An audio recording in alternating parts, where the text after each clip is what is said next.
오늘 말씀은 이제 강청하는 기도라는 제목으로 하나님의 말씀을 같이 은혜를 받고자 합니다.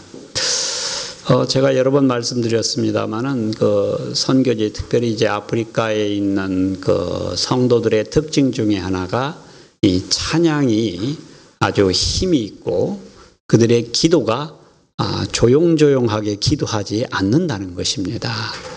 이 사람들은 이제 기도할 때도 보게 되면은 가만히 있지를 못해요.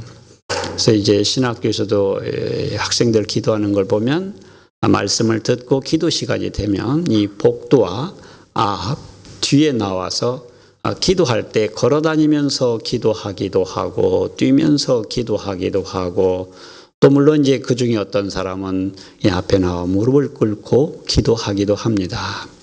근데 거의 많은 사람들이 기도할 때 큰 소리로 기도하는 것을 보게 됩니다. 아마 한국 사람들과는 조금 다른 그 경향을 보이는 것 같습니다. 그런데 꼭 이게 민족이 다르기 때문에 그런가 하면 그런 것 같진 않아요. 지금 저희가 머무르고 있는 집에 어떤 집사님 집에 저희가 잠시 체류하고 있는데 그 가정에서 이제 저녁에 이렇게 가정 예배를 드리고 있어요. 주인 되시는 그 집사님께서 이제 기타 치면서 찬양도 하시고 인도를 하십니다. 근데 말씀을 이제 다 나누고 중보기도 할 때쯤 되면 그 집에 그 아들이 하나 있는데 이제 그레이드 4예요. 4인데 꼭 이 친구가 기도 마지막 때가 되면 뭐라고 이 손을 번쩍 들고 자기가 주장하냐면 마침 기도는 자기가 하겠다고 이렇게 늘 주장을 합니다. 근데 들어보면 항상 똑같은 얘기예요. 그런데 변함없이 자기가 마침 기도하겠다고 해요. 저는 그 아이를 보면서 곰곰이 한번 생각을 해봤습니다. 도대체 무엇이 저 아이로 하여금 그렇게 기도를 하게 할까? 도대체 저 아이가 왜 저렇게 꼭 마침 기도를 본인이 하겠다고 그렇게 이야기하게 하는가? 2000년 전에 예수님께서 오늘 본문에 있는 것처럼 기도를 하고 내려오시는데 제자 중에 한 제자가 예수님에게 기도에 대해서 자기가 기도를 좀 가르쳐 달라는 부탁을 하게 됩니다. 예수님께서 그 제자의 부탁을 받고 가르쳐 주신 것이 11장 1절에서부터 4절까지 나오는 내용인데 바로 주 기도문을 우리 예수님께서 가르쳐 주세요. 여러분이 잘 아시는 대로 우리는 다 주기도문을 알고 있습니다. 그런데 성경에 보게 되면 이 주기도문을 예수님이 가르쳐 주시는 것이 두 번 나옵니다. 한 번은 마태복음에 보게 되면 산상수훈에서 우리 예수님께서 주기도문을 가르쳐 주세요. 그리고 오늘 본문에서 또 한 번 예수님은 한 제자가 기도를 가르쳐 달라고 했었을 때 이 주기도문을 가르쳐 줍니다. 그래서 이걸 놓고 보게 되면 예수님께서는 아마도 성경에는 이제 두 번이 기록되어 있지만 아마도 누군가가 예수님에게 기도를 좀 가르쳐 달라고 하면 이 주 기도문을 많이 말씀하셨지 않을까 그렇게 생각을 해보게 됩니다. 때때로 우리는 성경에 나타난 이제 예수님이 하신 일들을 보다가 보면 꼭 이 착각을 하는 것 중에 하나가 예수님이 하신 일이 성경에 여기 한번 기록되어 있으면 그 다음에는 다시는 기록이 안 되는 것 같은 그런 착각을 할 때가 있어요. 근데 그러지 않아요. 우리 예수님께서 아픈 병자들을 고치실 때 평생에 딱 한 번만 고쳤습니까? 아닙니다. 시도 때도 없이 많은 환자들을 우리 예수님은 고쳐주세요.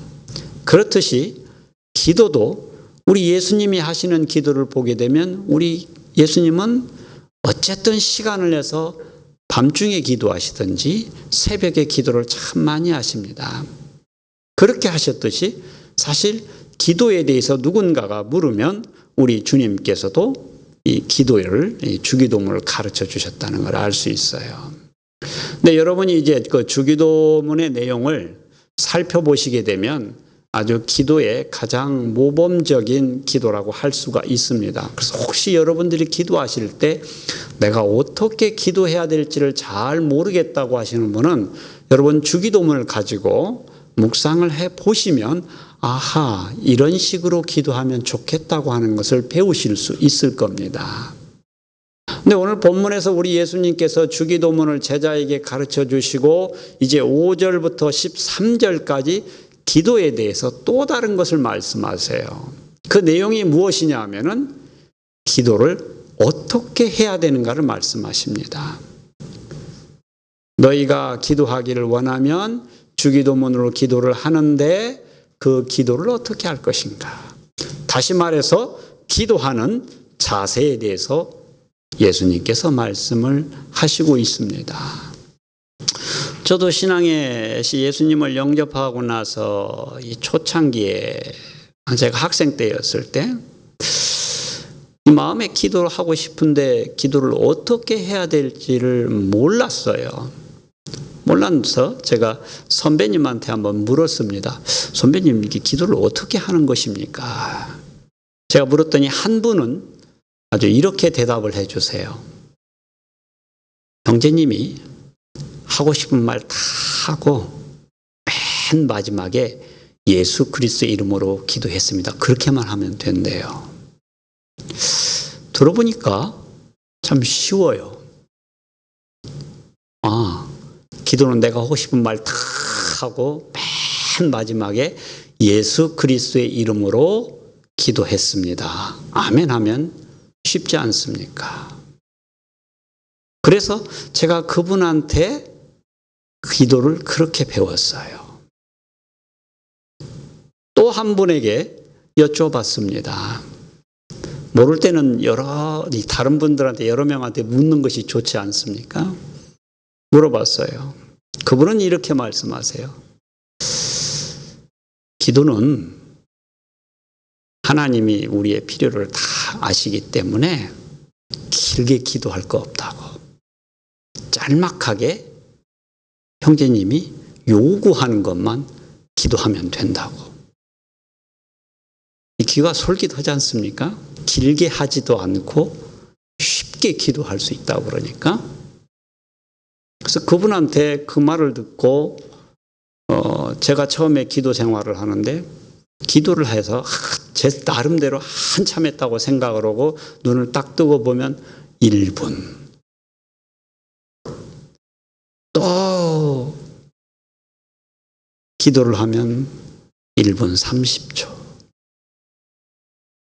성령님께서 하나님께서 저를 기도에 대해서 첫 터치하시기 전까지는 아무리 기도가 길어야 제가 5분을 못 넘어갔어요.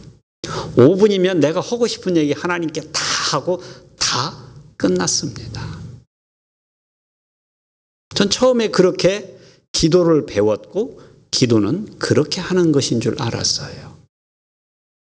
그런데 오늘 말씀에 보게 되면 우리 예수님께서 제자에게 기도를 어떻게 하는가를 말씀하시는데 비유를 가지고 말씀을 하세요. 여러분 5절부터 예수님이 하시는 비유가 있습니다. 이 비유 내용은 이런 거예요. 어느 날 여러분에게 여러분의 한 친구가 여행 중에 여러분 집을 방문했습니다. 그 친구가 여러분의 집을 방문했는데 마침 여러분에게 그 집에 도착한 때가 밤늦은 시간이었어요. 친구가 갑작스럽게 찾아왔기 때문에 미리 연락을 했더라면 음식을 좀 준비를 하고 식사를 같이 할 수 있었으면 좋았을 텐데 아무 연락도 없이 갑자기 찾아온 친구이기 때문에 준비가 없었어요. 그런데 냉장고를 열어보니까 그날따라 냉장고에 음식이 거의 없어요. 자, 고민이 됩니다. 오랜만에 먼 곳에서 나를 찾아온 친구가 왔는데 그 친구에게 식사 한 끼 대접을 못한다는 것은 우리 한국 사람 심정으로는 참 용납이 안 돼요. 뭐라도 이렇게 대접을 해야 이 대접한 것 같아요. 그런데 대접할 게 없어요. 그래서 할 수 없이 다른 친구 집에 가서 그 친구의 문 앞에서 그 친구를 부르고 문을 두드려서 친구를 깨웠습니다. 그리고 이야기를 해요. 친구 미안한데 먼 곳에 있는 내 친구가 갑작스럽게 우리 집을 방문했는데 우리 집에 대접할 음식이 없어서 그러는데 음식을 좀 빌려주겠나? 이렇게 요청을 한다면 요청을 받은 여러분의 친구가 그걸 거절하겠냐는 거예요. 내가 그 집의 문을 두드리고 그 친구를 부르는 소리 때문에 자기의 아내가 잠을 깨고 아이들이 잠을 깨서 내일 학교 가는데 지장이 있다고 거절하지 않는다는 거예요. 해준다는 거예요. 그런데 우리 예수님 말씀에 보게 되면은 뭐라고 말씀했냐면은 친구가 그렇게 음식을 빌려달라고 간청하는 그것에 응답을 해서 음식을 빌려주는 이유가 여러분에게 다른 친구가 왔기 때문이 아니라는 거예요. 여러분이 친구에게 강청했기 때문에 음식을 빌려준다는 겁니다. 그래서 오늘 저는 여러분 오늘 말씀의 제목을 강청하는 기도로 잡았습니다. 오늘 비유를 통해서 여러분 우리는 어떻게 기도해야 되는지를 생각해 보려고 합니다. 먼저 여러분에게 친구가 찾아왔을 때 음식이 없다는 걸 알았어요. 나름대로 남자들은 그래도 조금 뭐 그럴 수 있지 이렇게 받아들입니다만은 집에서 살림을 하는 우리 여집사님들은 그런 경우가 닥치면 마음이 불편해요. 어떻게든지 대접을 하고 싶습니다. 음식은 없고 고민이 돼요. 어떻게 할까? 그랬을 때 여러분 어떻게 해야 되겠습니까? 그냥 고민만 하고 가만히 있어야 되겠습니까? 아니죠. 여러분 생각을 하고 고민이 있으면 그 다음에 해결할 일을 찾는 거예요. 다시 말해서 저 친구 집에 가면은 음식이 있다는 것을 생각을 하면 가는 거예요. 여러분 이게 기도의 시작입니다. 여러분 그리스도인들이 신앙생활하면서 가장 중요한 것 중에 하나가 기도 아닙니까? 기도예요. 그런데 의외로 대화를 나누다 보면 그러면 어떻게 기도 생활을 잘 하십니까? 아니면 어떻게 가정에서 기도 생활 하십니까? 물어보면 의외로 기도를 잘 안 하신다고 그래요. 물론 기도를 안 하는 이유는 여러 가지 이유가 있겠지요. 바빠서 그럴 수도 있고 또 때로는 이런 분도 있어요. 전에 한번 어려운 일이 있어서 기도를 해봤는데 하나님이 아무 응답도 안 주십디다. 그러니까 기도해봐야 소용이 없던데요.